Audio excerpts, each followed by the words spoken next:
Magandang umaga po sa inyo lahat. Kala ko po tapos na ang bagong taon, pero bakit ngayon ay marami pa rin paputok? Talagang nagpuputukan dito sa ating simbahan. Anyway, ngayon daw ay parang buwan ng pag-asa. Ito ang ating topic ngayon, puro pag-asa. At ang pag-asa ay dalawang klase. Yung false hope at saka yung tamang hope. No? At saka yung Mr. No na si hope. Okay? Ang pag-asa ay napaka-importante sa lahat sapagkat ang sinasabi nga na walang sinumang tao ang pwedeng mabuhay ng kahit isang segundo lamang ng buhay niya kung siya ay walang pag-asa. A person can never live a single moment of his life without hope. Otherwise, masama ang mangyayari sa tao ito kapag walang pag-asa. Kahapon, ako ay nag-attend nung yung aking obligation sa campo because kasama po ako sa reservice. At hindi ko inaasahan doon sa aming, ako po ang Brigade Sergeant Major, meron ako sariling sinipuron. At yung mga nagdatingan mula doon sa ibang brigada namin, sa ibang unit namin, mula sa iba't ibang lugar. Dahilan kahapon pala ay nagbigay sa amin ng parang libreng bakuna ng flu vaccine. Ano? So, yung iba ay sinamantalan nila sapagkat hindi na sila magbabayad. At ang isa sa nakita ko doon na yung aking matagal ng kasamahan. At siya ay nakomisyona, dati kami parehong mga sa enlisted, pero siya ay na-promote at siya ngayon ay isa ng kapitan. Pero magkagayon pa man, itong mga taong ito ay natutuwa pagka kami nagkakasama-sama at nung ako'y makita niya, tuwang-tuwa siya, para bang nakakita ng perlas, na gano'ng katuwa siya dahil sa muli kami nagpangita dahil matagal na kami magkasama noon at siya ngayon ay na-assign sa isa sa mga unit namin dito sa Pasay. At nung kami nag-uusap ay tinanong niya ako kung ilang taon na ako. Ang sabi ko ako ay 63 years old. Pero sabi niya ako ay 75 years old na. Pero hindi mukhang 75. At napag-usapan namin ang kapanganakan. Na sinasabi ko na kapag nasa edad na tayo ng ganito, ang bawat birthday natin ay minus. Sapagkat pag ikaw ay nandun na sa age ng mga 60s pataas na ganyan, hindi na plus ang bilang mo, kundi minus na. Sapagkat ang buhay natin parang parang halaman na kung saan ito ay binhi, ito ay babagsak, tutubo, tataas, magiging malusog yan ay magbubunga, tapos yung mga binhi niya babagsak ulit, tutubo ulit. Pero dadating ang oras ng kanyang panahon na siya ay matutuyo at mamamatay. At wala ni isa man sa atin dito ang makakaligtas sa sitwasyon na yun. Lahat tayo ay mamamatay. At iniisip ko, paano kung ikaw ay nandoon na sa sukdulan ng buhay mo? Huwag na natin idama yung may mga cancer patients or whatever yung mga terminated. Doon na lang sa regular. In one way or the other, all of us will come to a point of time that we will die. Mamamatay tayo na. Walang makaliligtas sa atin dito, maliban na lamang na kung gusto nyong mabuhay kayo ng habang buhay, na sabi ko nga, nakapampers na kayo, gumagapang na kayo, buhay pa kayo, ewan ko kung na kaya ang pakiramdam ninyo pag ganun na. Ano? So probably some people are wishing to die pero hindi sila mamatay, kawawa naman. So, alam mo yung kamatayan, may benepisyo din yan. May benefit din yan. Kasi kung hindi ka mamamatay, nag-iilaw ka na dyan sa kalsada eh. Gusto mo na mamatay, pamatay, kawawa ka naman.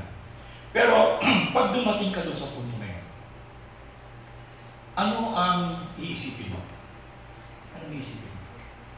Mamamatay na ako, bukas hindi na ako hihinga. Pero parang pagtulog lang yan, iniisip ko din yan eh.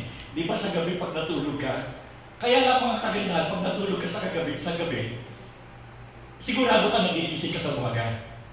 With the exception that if you are dying, alam mo, hindi ka nagigising. And that is the difference. Now, Kung minsan iniisip ko yan dadating ang punto na ako'y magkakaedad, na ako'y matutulog at hindi na ako gigising. At hindi ko ito maliligtasan. Ang tanong lang ay ganito, totoo ba yung sinabi ng Panginoon sa kanyang pangako? Kasi yun na lang ang aking huling pag-asa Di ba? That will be my last hope, yung ipinangako ng Panginoon, na kapag ako'y natulog at hindi na ako'y gumising, ang gigisingan ko'y ibang lugar na. At ang aking gigisingan ay lugar na kung saan ay doon sa Kanya at kasama ko siya sa Kanyang lugar. Ang tanong, gaano ito katotoo? Pwede ko ba itong paghawakan? Bakit wala naman akong magagawa Hindi ba? When I come to a point of time that I will die, wala naman akong magagawa, wala akong choice. The only choice I have is to think, totoo ba yung pangako? Totoo ba yung pag-asa na sinasabi ng Panginoon na tuwing araw ng linggo, araw-araw ay sinasabi sa atin na tayo ay mayroong buhay na walang hanggan? Na kung tayo ay mawala na sa daigdig na ito, tayo ay hindi tuluyang mawawala, kundi ito'y panimula pa lamang ng panibagong buhay natin kasama natin ang Diyos. Iniisip ko yan Ano kaya ang mangyari?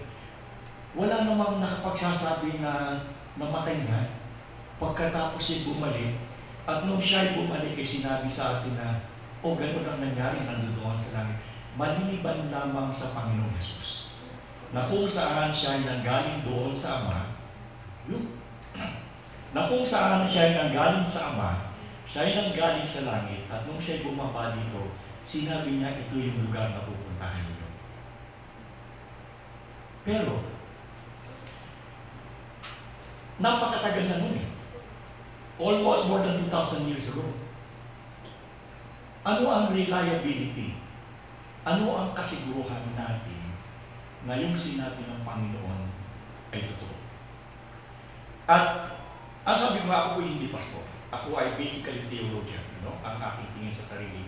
Dahilan sa mas marami ng aking panahon ay ginugugol ko sa pag-aaral ng salita ng Diyos. At isinusulat ko ito para matutuhan naman ng iba. At ito ang aking ginagawa. At isa doon sa mga talata na na-encounter ko ay yung sinabi ni Pedro. Ang sabi ni Pedro doon sa unang sulat ni Pedro, doon sa kabanata 1 sa talatang 3. Ang sabi niya ganito, purihin ang Diyos.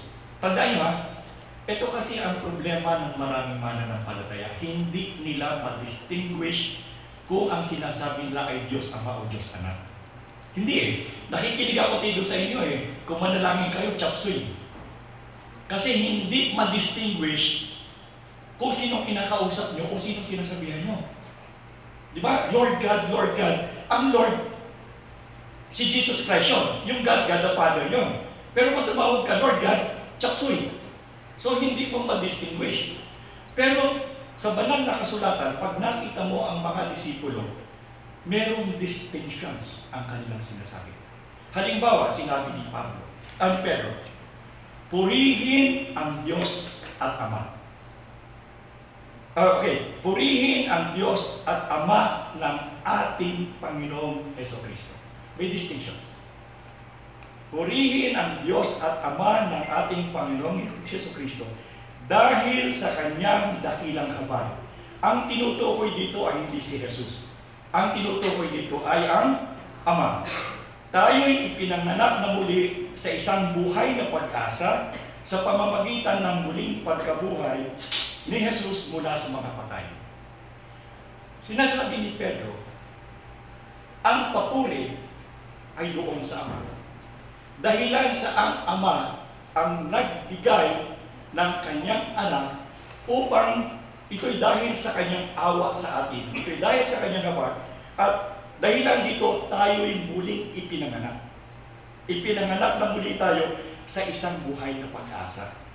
Sa pamamagitan ng muling pagkabuhay ni Jesucristo mula sa mga patay. Ang tanong, meron ba tayong kasiguruhan na totoo yung sinasabi na meron tayong buhay na walang hanggan? dahil sa kapanganakan muli natin. Si Pedro ay nakasama ng Panginoon sa looban ng 3 taon. 3 taon silang magkasama. Nakita ni Pedro kung paano pinarusahan ang Panginoon at nagtatwa pa nga. Bukod doon, nakita rin ni Pedro na ang Panginoon ay nabuhay na paguli at nakita rin ni Pedro na kung saan ang Panginoon ay umakyat sa langit. Ibig sabihin, meron tayong first-hand information. Meron tayong first witness, credible witness, na ang Panginoong Jesus ay namatay at muling nabuhay. At dahil sa kabuhay ng Panginoong Jesus nito, nagkaroon tayo ng pag-asa. So iniisip ko, those were more than 2,000 years ago. Could I still rely on the word of Apostle Peter? Pwede ko pa rin pang panghawakan ang salita ni Apostle Pedro, napakatagal na noon. At dahilan dito, bagay ito ginawa ko matagal na, sinubukan kong hanapin yung reliability ng source. Totoo ba talaga yung mga pangyayaring naganap ngayon more than 2,000 years ago? Totoo ba yun? Kung kaya ang aking ginawa, ako ay nag-trace back ng timeline. Kaya merong aklat na bagong ginawa ngayon Kristyanismo noon at ngayon. Bago ito, bukod doon sa isang timeline. And this one is good. So hinanap ko, ano ba talaga? Totoo ba talagang nangyari ito? At matutuwa kayo dito sa aking pag-aalam, doon sa research na ginawa ko, inisa-isa ko simula doon sa pag-akyat ng Panginoon hanggang sa pagtakbo ng imperyo ng Romano, hanggang sa pagkakahati-hati, hanggang sa dumating ngayon sa simbahan ito. Totoo ba na nag-exist si Jesus Christ? Totoo ba ang pananampalataya? And one thing I could say, it is true. So ibig sabihin, yung sinasabi ni Apostol Pedro, bagamat malako ka, ay merong isang katotohanan na nakasisiguro tayo kung tayo ay magtatanong at tayo'y nandoon na sa bingit ng ating pagkamatayan. Ako kaya ay merong pang pupuntahan. Reliability is true. Meron. At hindi natin po pwedeng i-deny o itanggi sapagkat ito ay kasaysayan. Ang kasaysayan ay tala ng mga nakaraan. At depende sa sumulat, pero nung aking hinabol talaga pinag-aralan ito, talagang reliability na merong talagang Kristo na nag-exist si Jesus Christ at meron talagang Christianity na nag-exist. At ito ang nagbibigay ng kasiguruhan sa atin sa katanungan na kung sakali ako dumating na sa sakdulan ng aking buhay, tapos na ba talaga ako? Ang sagot ko hindi. Ito ay bagay kasi kung hindi ka mamamatay, paano ka pupunta sa langit? So there must be it is a necessity for all of us to die in order for us to regain yung buhay na walang hanggan na ipinapangako ng Panginoon. Ang nakatutuwa lang dito, sabi nila, ay napakasaya ika doon sa langit sapagkat kapiling mo na yung iyong ama. Pero pag tinanong mo ngayon, gusto mo na mamatay para pumunta ka na sa ama, alam po ninyo walang magsasabi, gusto ko na. Ano po? Lahat yan maganda ika sa langit, pumunta ka na doon. Teka muna, may mga anak pa ako dito, marami pa akong gagawin.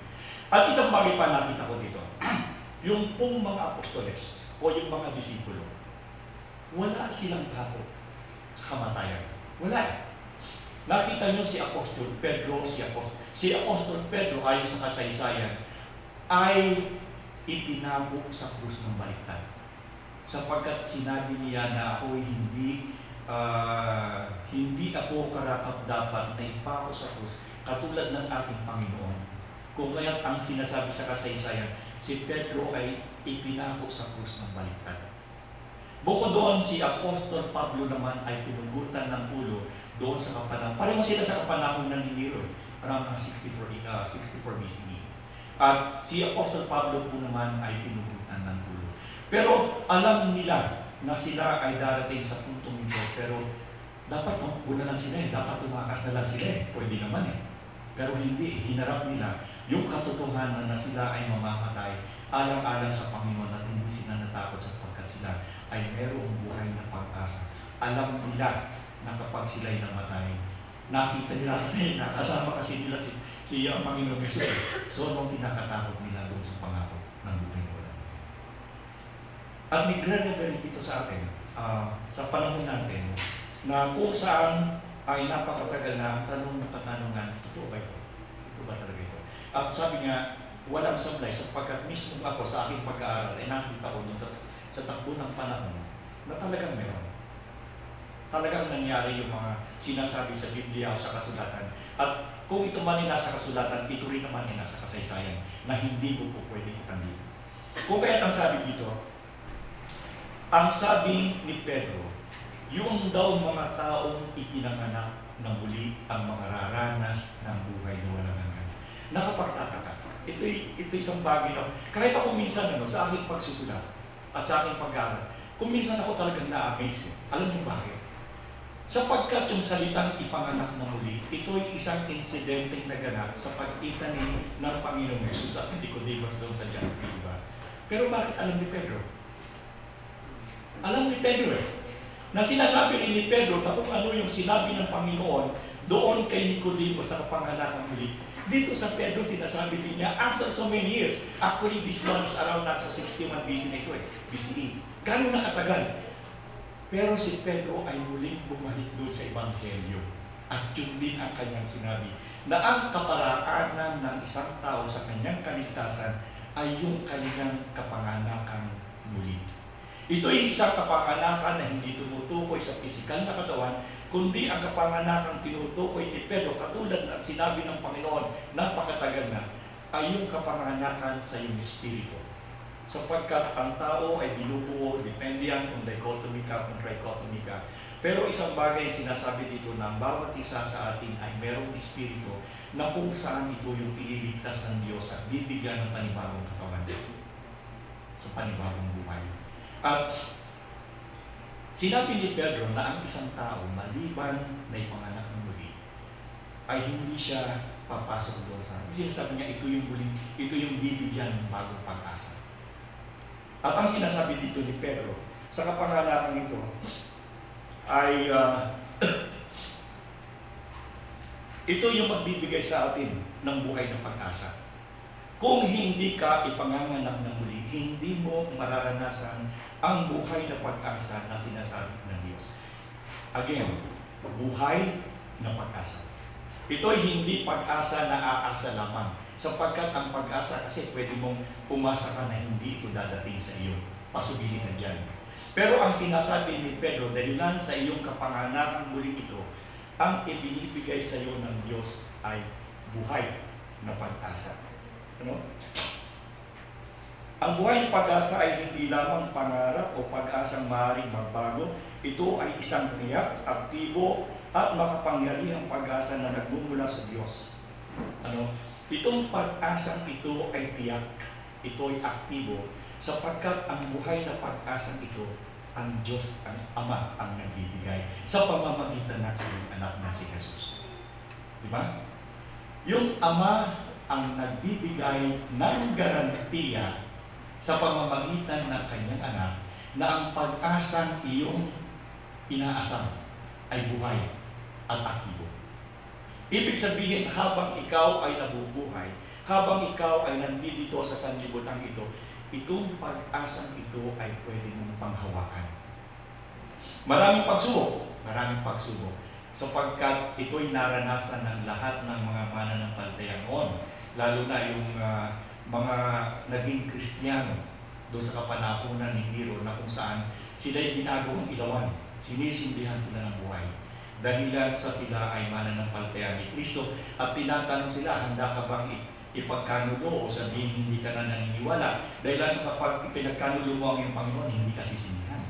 Subalit sila ay nananatiling matibay sapagkat alam nila na kung sila man ay wala sa kanilang pisikal na katawan, ay nandoon ng buhay na pag-asa na kung saan ay pinangako ng Ama at ito ay aktibo.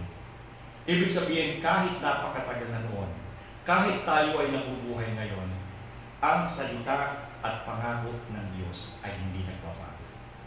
Maaaring ang ating kaisipan, tayo ay magkaroon ng pagdududa, magkaroon tayo ng alinlangan, pero yung alinlangan mong yan ay hindi makapagbabago sa katotohanan ng pangako ng Diyos. sapagkat ang pangako ng Diyos, eternal yan, pang walang hanggan.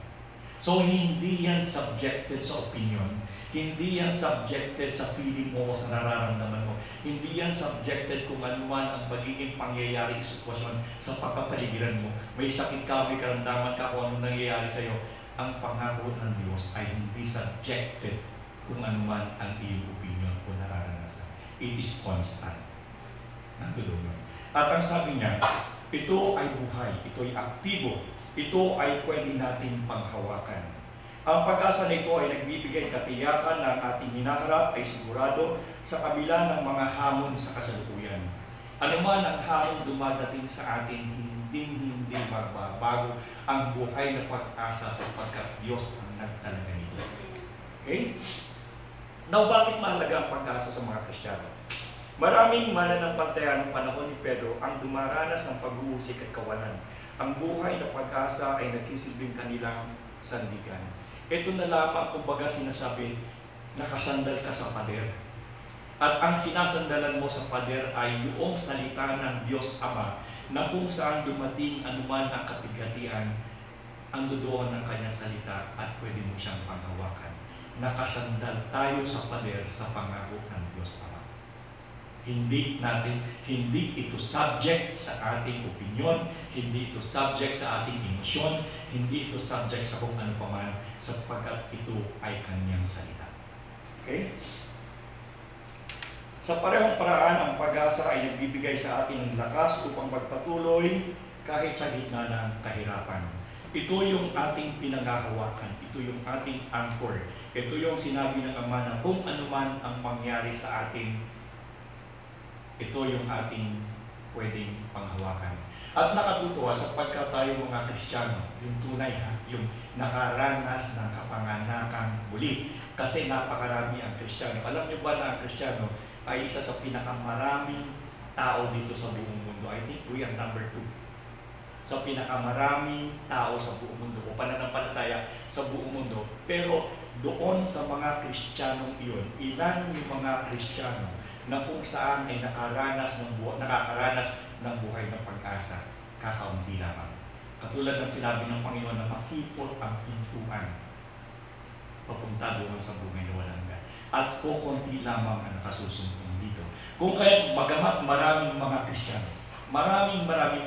Kristiyano, pero ilan sa mga Kristiyano ito na nagsasabi na sila ay nananangan sa buhay na pag-asa na ipinangako ng Ama. At dahilan sa pamamagitan ng muling pagkabuhay ni Kristo mula sa mga patay, ito rin ang nagsilbing kasiguruhan natin. Totoo bang nabuhay na muli sapagkat kung si Kristo o si Jesus o Yeshua doon sa Aramaica ay namatay at siya'y nabulok doon sa kanyang kamatayan, may katotohanan ba ang kanyang pangako? Meron o wala? Wala. Pero dahilan sa sinabi niya na ako'y mabubuhay na maguli, ito yung nagbibigay sa atin ng katiyakan na totoo ang kanyang sinabi at mga sinasabi. Kung hindi siya nabuhay na maguli, huwag na tayo umasa at walang pag-asa. Pero kabaliktaran, dahilan sa ang ating Panginoon ay nabuhay na maguli, itong pagkabuhay na maguli na ito ng ating Panginoon, ito ay isa sa pinakamalaking katibayan na kung saan ang sinasabi ng Diyos Ama ay may katotohanan at pwede nating panghawakan. Kung si Kristo ay hindi nabuhay na maguli, mawawalan ng saysay ang ating pananampalataya. Sinabi ni Apostol Pablo doon sa unang Korinto 15 sa talatang 17. Kat kung si Kristo ay hindi muling nabuhay, ang inyong pananampalataya ay walang kabuluhan. Nagkakaroon ng kabuluhan ang ating pananampalataya sapagkat ito'y siniryuhan sa pamamagitan ng pagkabuhay ng muli. Ito yung katibayan na kung saan ang ating pananampalataya ay mayroong pag-asa. Dahil sa siya'y nabuhay, ito ang nagbibigay katiyakan na ang lahat ng kanyang pangako ay totoo. Si Kristo ay hindi lamang nabuhay mula sa kamatayan, kundi tinalo niya ang kamatayan, kasalanan, at kapangyarihan ng diablo. Yun ang bisa ng kanyang kamatayan. Ang muling pagkabuhay ay nagbibigay ng katiyakan na ang kaligtasan ay buo at walang hanggan. Ang muling pagkabuhay nagbukas ng daan patungo sa ating pagkakapanganak na muli. Kung si Kristo ay nabuhay, tayo rin naman ay mabubuhay na muli. Ito yung katibayan na kung saan ating pangahawakan na tayo ay makararanas ng pagkabuhay na muli sapagkat ang ating Panginoon ay nakaranas na. Darating ang araw. Meron akong isang aklat na ginagawa ngayon. Ito ay patungkol doon sa tinatawag na Armageddon. Yung labanan, yung huling labanan. At pagkatapos ng labanan na ito, ang sabi ng Panginoon, kung hindi siya dadating, walang matitirang tao sa mundo. Ang pagganda nito, nagawa ko yung graph dito. At dahilan dito, pag dumating na ang Panginoon, di ba natatandaan nyo sa ating pag-aaral na ang Panginoon ay pumasok dun sa triumphal entry, ang kanyang sinakyan ay donkey. Asno yung kanyang sinakyan. Subalit sa muling pagbabalik ng Panginoon, siya ay darating na nakasakay sa kabayong puti bilang pagdedeklara na siya ang hari ng mga hari. At siya'y muling darating upang tipunin yung kanyang mga anak ng Diyos. At ito'y sigurado sapagkat umakyat na nga siya. Sabi niya, babalik siya, hindi babalik siya. Kaya lang pag siya bumalik, hindi na asno yung sasakyan niya. Ang sabi dito, ang sasakyan ng Panginoon ay isang kabayong puti. Metaporika o hindi, ito yung sinasabi ng kasulatan na nagpapakita kung sino siya, na siya ay hari ng mga hari sapagkat puting kabayo ang sinakyan. Noong una, asno katatawanan. Hari ng mga hari, tapos asno sinakyan. Subalit sa kanyang pagbabalik, na kung saan titipunin niya tayong lahat mula sa ating kamatayan. Ang sabi siya muling babalik na nakasakay dito sa kabayong puti.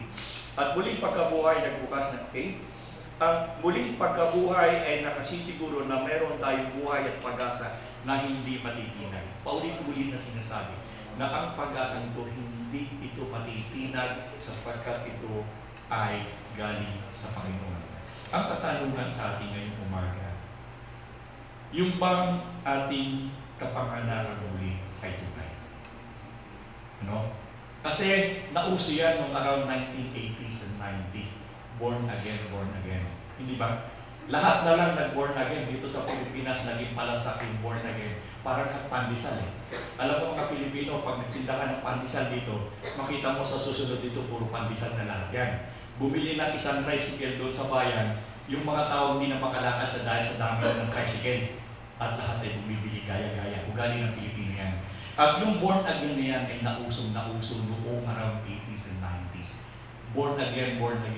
Pero in reality, hindi na born again, kundi born again. Di ba? So, ang katanungan sa ating mga sarili ngayon, ito yung buhay na pag-asa na bibigyan ng Diyos kung ikaw ay tunay na ipinanganak ng muli. Pero, ito yung palagi kong sinasabi.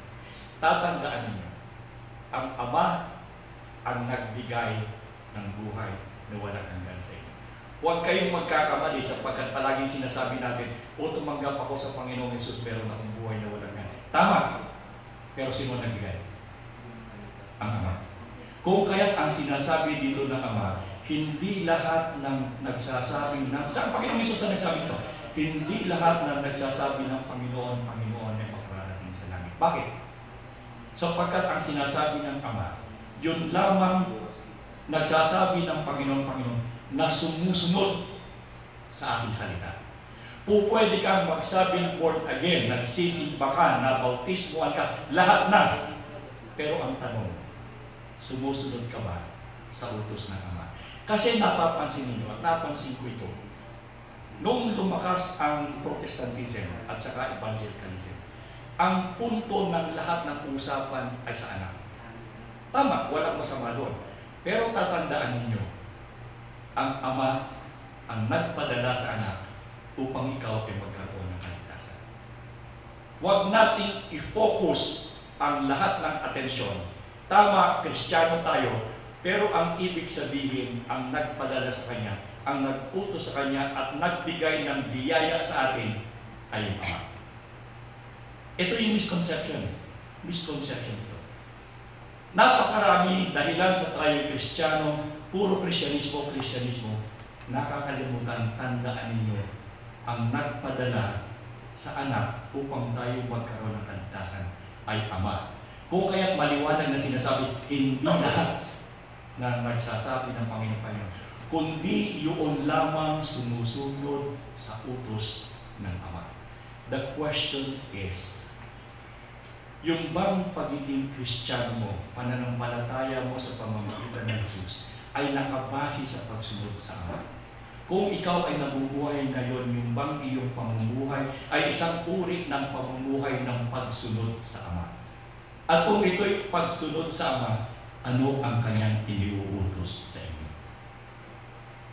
Alam niyo, sa tingin ko, napakarami ng problema kahit sa ebanghelikong pananampalataya. At sinasabi ko nga, kung ikaw ay magtuturo at mag-uumpisa ng simbahan, pioneering work, ituro mo ang tama, sapagkat pag tumagal ang panahon at yan ay mahirati, it would be very hard for you to rectify the mistake. Napakahirap na itama.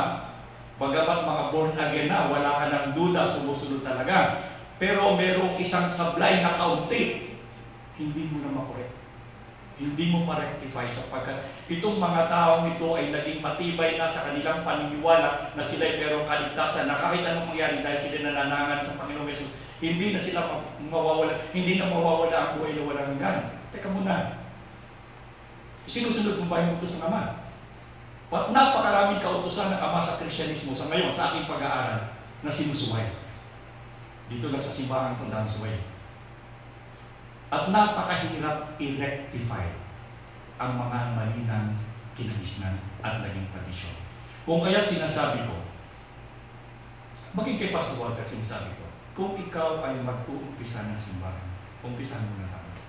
Dahilan sa napakahirap ang rectification, kahit kaunting mali lamang, sapagkat mayroong resistance. At meron talagang resistance. Sapagkat tumanim mo yung doctrine yan.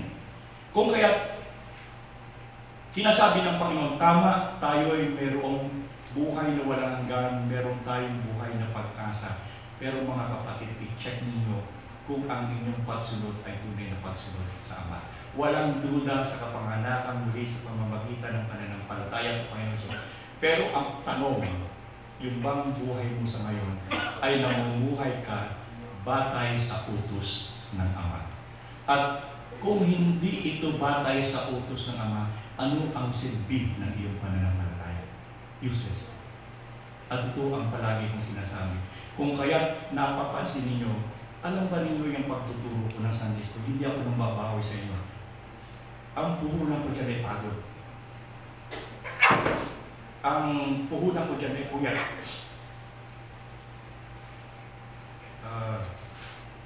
Sapagkat gusto kong itama. Gusto ko kayong matuto. Dahil lang sa hindi habang panahon ay mamumuhay kayo sa maling kaisipan o kakulang na kaisipan sapagkat hindi ito ang utos ng Ama. Pumarap tayo sa ating Ama sa takdang panahon na ang sasabihin natin Ama ng Ama sa ating, well done, good and faithful servant. Ito yung iwanan ko sa inyo. Tama, meron tayong buhay ng pag-asa, walang duda, mamatay tayo ngayon, mamatay tayo sa takdang panahon ng ating kamatayan. Sa pamamagitan ng pagtotoo ni Apostol Pedro at sa kasaysayan, walang duda na tayo makakasama ng iba. Pero sana, habang tayo namumuhay sa daigdig na ito, mamuhay tayo ng tama at mamuhay tayo ng pagsunod sa Diyos. Yun po ang iwanan ko sa inyo ngayong umaga. Maraming salamat.